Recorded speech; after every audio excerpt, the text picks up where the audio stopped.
পাগলামি করো, বুঝাই আবার পাগলামি করো। এটা আসলে আমার। কি ব্যাপার, তুমি চলে আসলা যে? ট্রেন তো মিস করছি। তবে না, তুমি যা হাত মুখ দিয়ে ফ্রেশ এগুলো পরে রোগ। আরে বলতেছি না, যাবো না আমি, শরীর খারাপ হবে, আমি যাবো এখন। বেরো বেরো বেরো, বাকি টাকা কই?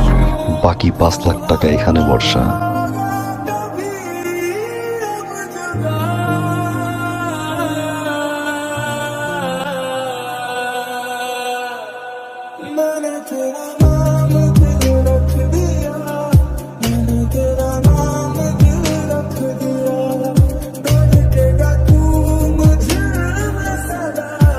ভুল করে ফেলছে, আমার মাথা ঠিক ছিল না। আমাদের প্রবাসীদের জীবন কতটা কষ্টের। তোমরা যার দেশে থাকো, একটা দিন যদি দেখতা